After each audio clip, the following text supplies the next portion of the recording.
Hi, my name is Mary. Today FM plays the best music in Lambasa. Today FM rocks.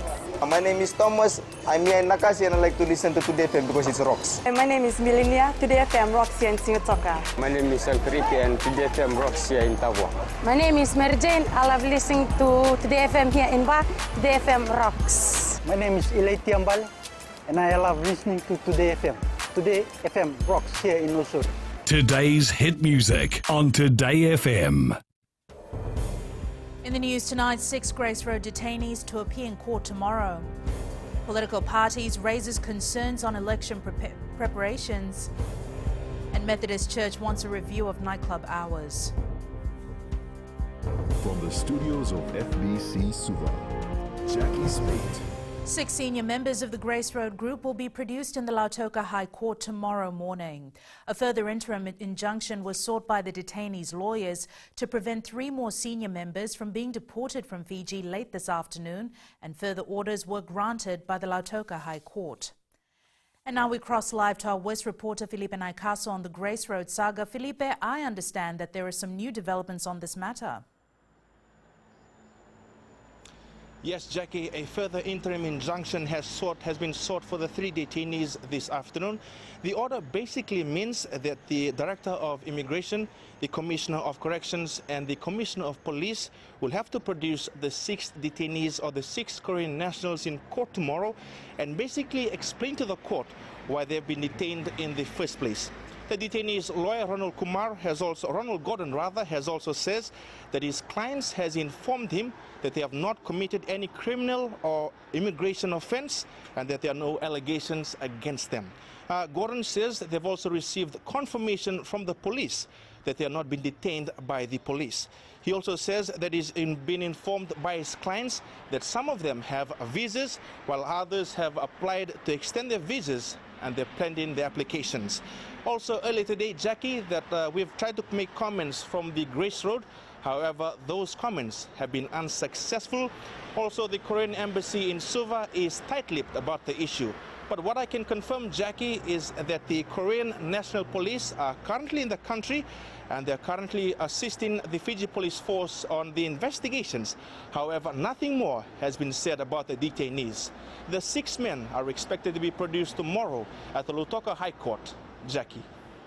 Thanks so much for that update, Felipe. 6 registered political parties have today raised their collective concerns about preparations for the upcoming general elections and have again claimed that the election in 2014 was not free and fair. Speaking to members of the media today, SODELPA, the National Federation Party, the Fiji Labour Party and the Freedom Party say they are disappointed with the chair of the Electoral Commission, Suresh Chandra, and the Supervisor of Elections, Mohammed Saneem. Ali Kimbia with the story. Engaging the media today, various party leaders prominently spoke about their disappointment and claimed the Fijian Elections Office has failed to consider their recommendations and suggestions.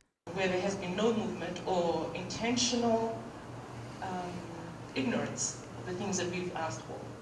With claims of unfair treatment, FLP leader Mahendra Chaudhry claims that it is the responsibility of the Electoral Commission to ensure that all parties take part in the preparation and has once again claimed the 2014 elections were rigged.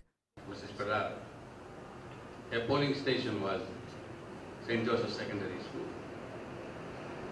She went there personally and voted for herself. But according to official records, Labour Party never got a single vote in the polling station. Where did her vote go? SODELPA leader Sitiveni Rambuka says they will fight the election despite all the obstacles they are going through. They are laying down the rules. We would like to play the game. We will play according to the rules that are laid down, and we will play as fairly as we can, as openly as we can. Meanwhile, the 6 political parties is currently having a public consultation in Suva. Ali Kimbia, FBC News. Meanwhile, Electoral Commissioner Suresh Chandra has hit out at these politicians for their serious allegations levelled against the electoral process. Chandra says they will not condone the personal attack made against him and the Supervisor of Elections. He says the political parties, instead of learning or attempting to learn the election laws and systems, are still hanging about trying to change things. They fail to see that there is an election on the horizon. I am worried that these people do not seem to want to know what the current process is, but just want to look like they are complaining. Chandra also says the Commission has always replied to all letters they receive from political parties. It is incorrect for the parties to say they do not receive responses when they do not like the contents of our response. We are here to conduct a free and fair election according to the laws in place in Fiji, and at times our decisions may not please everyone. With the heated exchanges between the parties and the election office, we now cross live to Ritika Pratap, who is with the Supervisor of Elections. Ritika, we hear that the Fiji Labour Party has been issued an ultimatum amongst other things. Yes, Jackie, that's correct. Various allegations have been made by politicians this afternoon. I'm now joined by Supervisor of Elections, Mohammed Salim. Mr. Salim, what is your stand on these allegations made by politicians? Thank you. The Fijian Elections Office has perused through the statements that have been issued today. We find that it is filled with misrepresentations, unsubstantiated allegations, and statements made without any evidence. In fact, there are some statements that we've already proven to be false and what tantamounts to be a blatant lie at this conference. So at this point in time, we urge Fijians not to take these statements seriously until and unless these politicians actually step up with some actual factual evidence. Mr. Salim, I believe you have also given a time frame to Mr. Chaudhry. Yes, we are concerned at the statements that were made in relation to the most heinous offense in the election world, vote rigging, so lightly by the leader of the Fiji Labour Party. We are extremely concerned at this, and we are now demanding that Mr. Chaudhry furnishes us with actual evidence of his allegations. If he doesn't have them, Mr. Chaudhry must apologize to the Fijian people. Mr. Salim, your office, they continue to say that your office is biased. I think it's all a matter of their own conception. If you hear what the leaders have been saying or these politicians have been saying today, they fail to understand the basics around elections, and if we try and educate them, that's when they feel that they are being unfairly treated. It is unfortunate. My advice to them is to please read the law. That's an update, Jackie. Thanks so much for that, Ritika. The Methodist Church of Fiji will propose that the government review the operating hours of nightclubs in Suva. Acting General Secretary Reverend Jeremiah Wangai-Nambete says this will be a major point of discussion during the conference meeting, which starts next Monday. Ali Kimbia with the story. Nightclubs operating till the early hours of the morning during weekends has been a major concern for the Methodist Church of Fiji. And on that note, we are also proposing to request government to reconsider the policies that has enabled the nightclubs to open until the early mornings of Saturday and Sunday. Wangai-Nambete says many youths are nightclub dwellers, and for them to live a disciplined life, government will need to reduce the hours a nightclub can operate.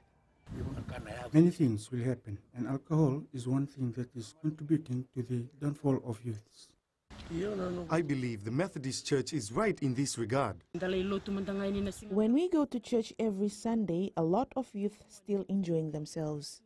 The Methodist Church will also be looking at other urban and social issues to discuss with the government. By seeing how we can also engage with city mission projects. At the moment we are running those programs. There's a coffee booth ministry that normally serves free coffee for nightclub dwellers who come out of the nightclubs in the early morning. Meanwhile, the Methodist Church conference continues at Funival Park in Turek, with meeting proper to start next Monday. Ali Kimbia, FBC News. Still to come, US Admiral expresses their support in the upcoming elections. And top Fiji students receive Chinese scholarships. Details after the break.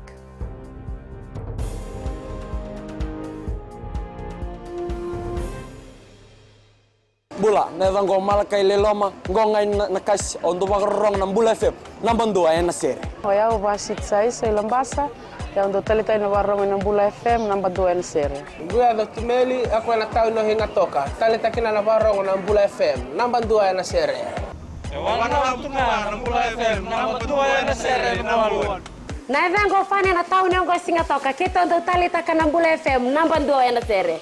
Bula FM number 2 na sere.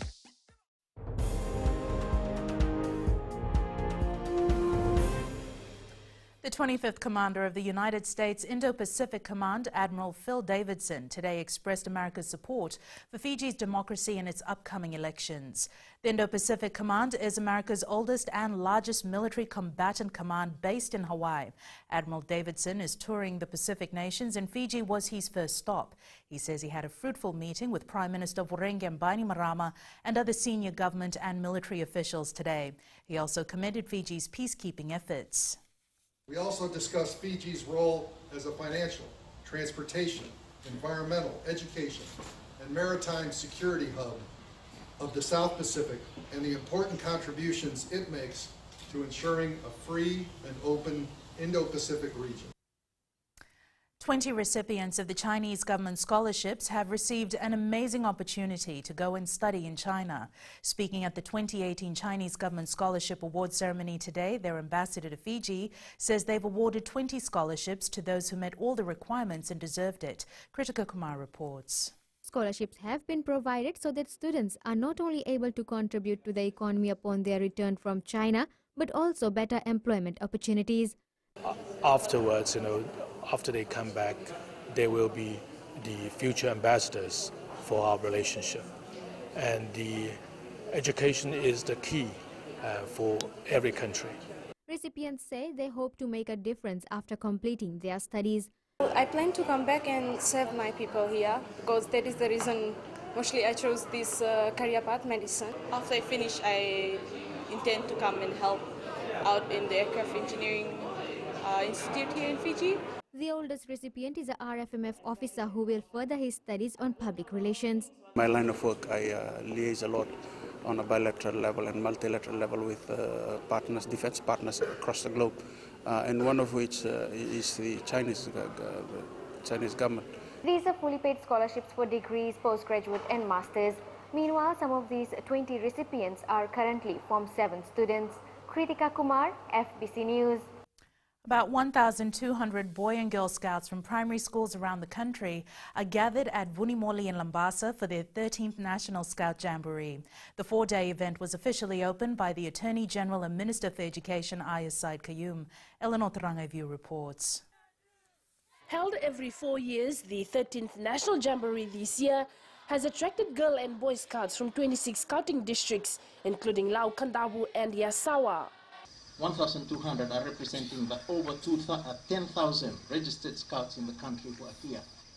Opening the Jamboree, Attorney General and Minister for Education Ayaz Said Kayum acknowledged the Fiji Scouts Association for its role in molding young children to be better citizens. Indeed, a very good association that government can partner with all of you young people to ensure that we have a country that's built upon by people, young people like yourselves. The 4-day event sees the scouts taking part in water activities, hiking and having sessions with the RFMF, the Japanese International Cooperation Aid and Messengers of Peace. It's important that all of you mix around with each other, get to know each other, get to know the problems and difficulties you may have in your different areas. This is the second time that the North is hosting the camp. The first one was held over 20 years ago in Senganga. Eleanor Turangaibiu, FBC News. Turning overseas, a number of homes on the New South Wales south coast are under threat from 2 out-of-control bushfires being whipped up by increasingly strong winds. Emergency warnings were issued to residents this morning, with some told it is too late to leave. In sports later with Jamie, no registration fees for teams at this year's Rucker Sevens, but up next is Rachel with business. Thanks, Jackie. Good evening, and coming up after the break. Fiji Airways Group welcomes another aircraft. And in growing Fiji, Wanimbuku top settlement to get piped water for the first time. Stay with us.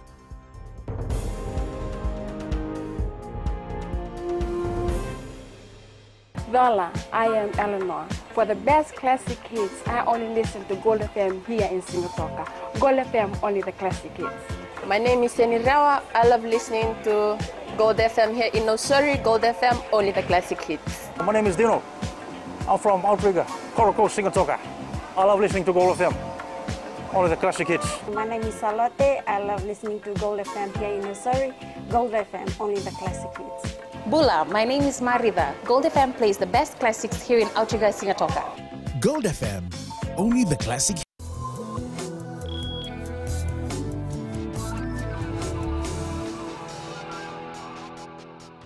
In business tonight, as the economy's biggest contributor, the tourism industry has continued to grow over the last decade despite external factors and competition. The Fiji Hotel and Tourism Association believes in order to remain sustainable, a collaborative approach by the different sectors in the industry is needed. Here's more details.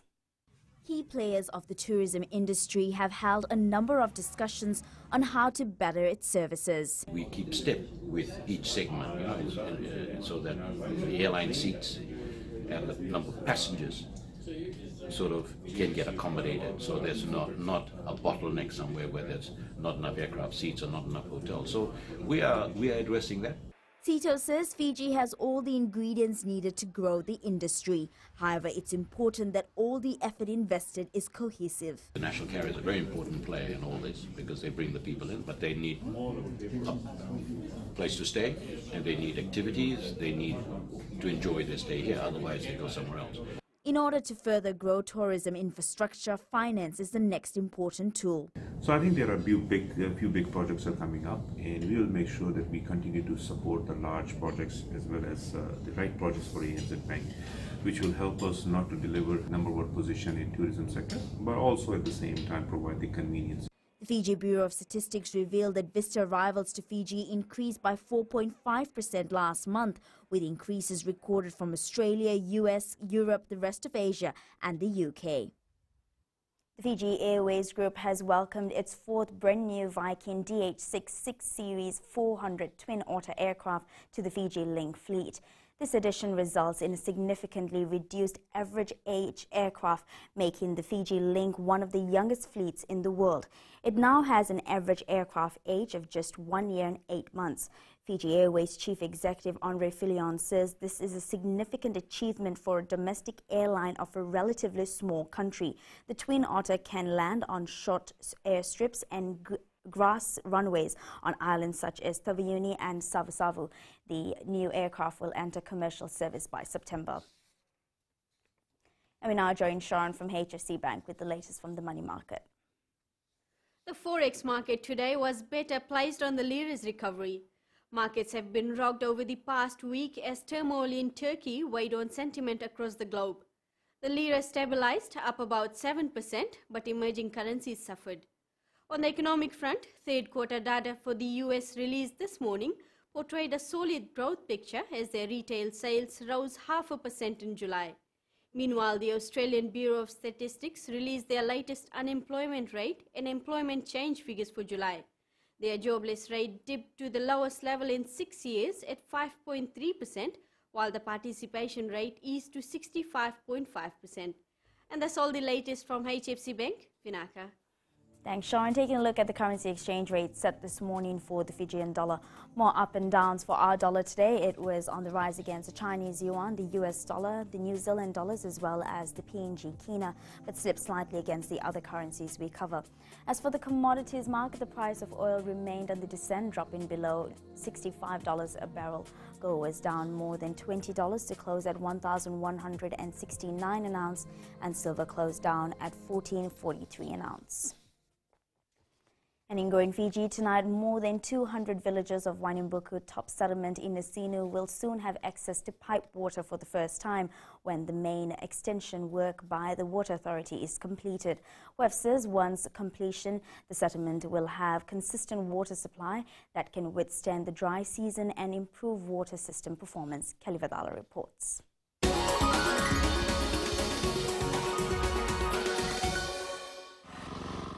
Walking along distances to fetch water will soon be a thing of the past for this settlement. Myself, 46 years, now we get the water now. We got the well there. We go to 2 kilometers and bring the water from there. After that, we just go and bring the water and we clean the vegetables, then we supply. Long time we don't have the water here. Our father's time, we struggle here. Another resident, Serame Mbati, says fetching water was more of a first-come, first-served situation as only the early birds were able to get clean water. We will greatly benefit from this water project as it will make our lives easier, especially for our school children. It will also help in other activities like the daily chores we carry out. Soon all of our worries of having water problems will be gone. The work includes the extension of water pipes to the settlement with installation of PVC pipes, a booster pump and an elevated tank structure costing more than $600,000. Kelly Batala, FBC News.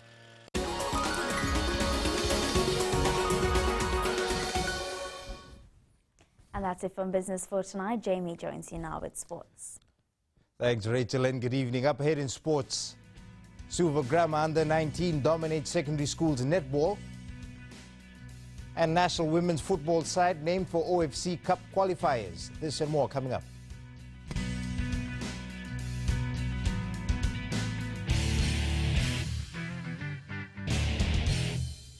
Hi, I'm Jyotishma. I'm from Singatoka. I love listening to Mirchi FM. Mirchi FM is hot. Mirchi FM is #1. I'm Charlene Robert. Mirchi FM rocks in Lambasa. I'm Soname Nasori Jackson. Mirchi FM is hot. My name is Raymond Dutt. I'm in Baba Singh Alliance. Mirchi FM is hot in Lambasa. I'm Pritika from Jax Nasori. I love listening to Mirchi FM here in Nasori. Mirchi FM is hot. Mirchi FM, it's hot.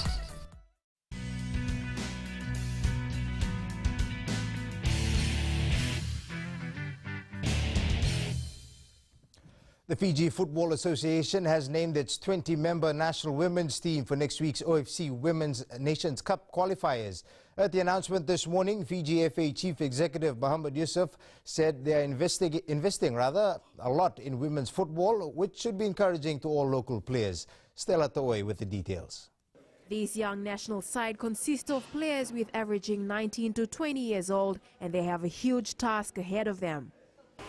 And when you see the girls sitting in front of you, these are the girls that we have really invested to take women's football into the future. They have a big responsibility. The same goes with me.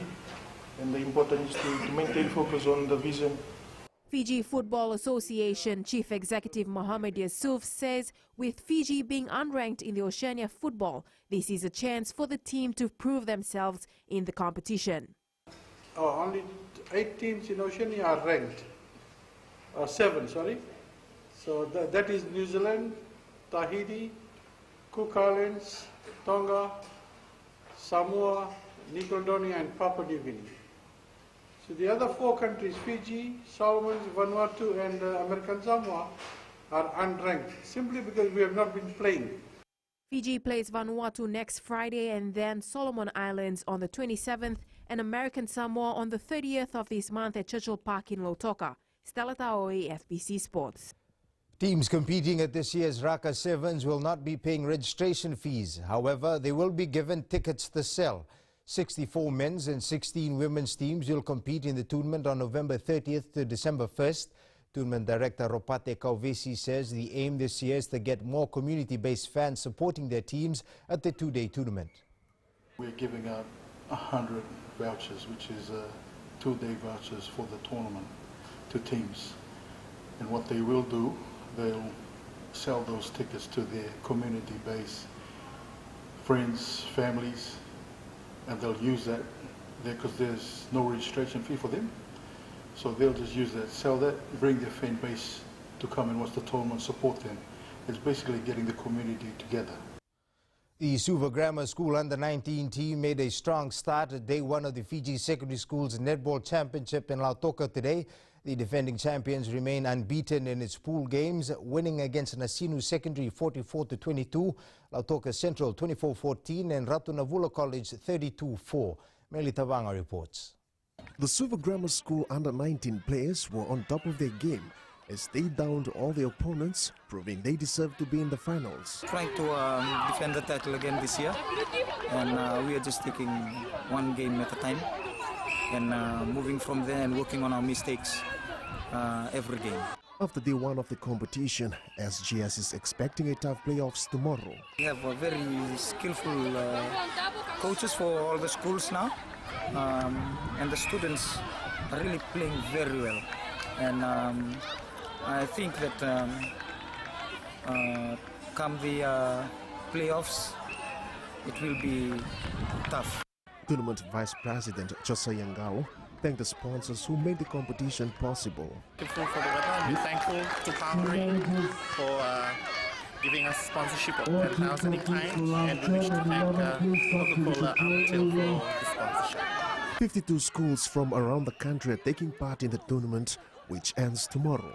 The quarterfinals will start at 9 in the morning. Beli Tawanga, FBC Sports. Natambua High School won their 9th straight badminton title at the Secondary School Championships at Yetsen Hall this morning. The Lautoka girls overcame a tough Yetsen team 3-2 to take the coveted girls team's event shield. John Tambore with the details. Hard work has paid off as they claim their school's 9th consecutive title. We have very determined and hard-working players. Yes, they are very committed to the training and with very supportive parents. Yes. Despite facing adversity in their preparation, the team came through as champions. We did, apart from so many difficulties we face in the West, because we just have one court there to train, because less time to use the court. But still, we come here down to Suva, and we are able to get the shield back again. For player Sonali Kumar, winning the title was the best way to conclude her high school days with Natambua. This is our last year, so winning the shield for the 9th time in a row is a very big thing for us because it's our last year and we want to go victorious, go happy, yeah, leave the shield for the team. The champions have dedicated their win to their parents, the school and their supporters. They hope their victory today will inspire their juniors to work hard to retain the championship in the future. John Tabore, FBC Sports. That was sports for this evening. Join Angie later on with weather, and in the world of the weird and the wonderful later on, a look at China's largest chili market. That's coming up.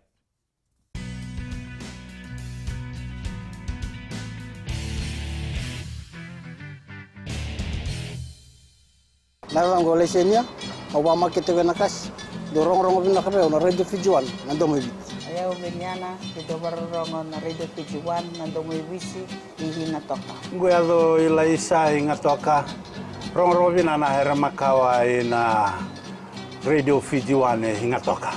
Radio Fijuan, nandong may viti.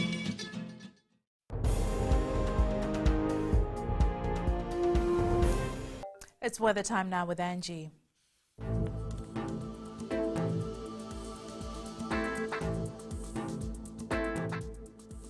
Hello there and welcome to the Weather World. The conditions are changing from all bright sunny spells to gloomy and cooler conditions. There is also a feel of showers and hopefully it doesn't spoil your hibiscus outing. Checking the west out for today, a ray of sunshine was witnessed but light showers and clouds covered that up. Eastwards from Pekhaba to Suva, a cloudy and rainy day with more in store for later tonight. And up north, clouds hovering the skies with showers also expected. At sea, it's quite rough as southeast winds will gust from 20 to 25 knots. For the tides, high tide at 10:17 p.m. with low tide at 4:09 a.m. Sunrise at 6:25. For tomorrow, we're in for a few cloudy skies and light showers.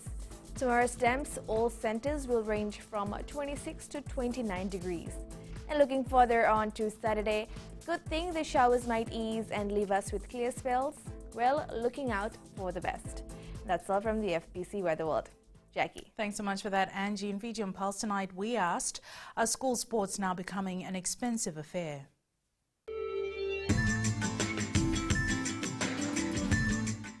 I think school competition is more tough than other level sports. Sports are expensive, it's not cheap, but the parents are digging really deep in their pocket to fund their children. Yes, it is more expensive now because children are buying uniforms. I believe that schools competition, whether it be soccer, rugby or netball, it is more common than all the other national tournaments that we have here in Fiji. Recapping the main stories for tonight, 6 Grace Road detainees to appear in court tomorrow. Political parties raises concerns on election preparations, and Methodist Church wants a review of nightclub hours. Now for these stories and others, you can tune in daily to our sister radio station Gold FM. To our poll question segment this week, we're asking, is race-based campaigning becoming a concern for Fijians? Visit our FBC website to answer. Before we go, our shot of the day sent in by Rayful Tui Voli Voli, picture of his son Benjamin and his friend in Nasarawanga, Mbua. Remember, you can send us newsworthy pictures and videos on email fbcnews@fbc.com.fj or share it with us via Facebook page FBC News. You can also follow and tweet us your news tips at FBC_news or simply hashtag FBC News. That was your FBC News for tonight. From the team and I, stay safe. Good night.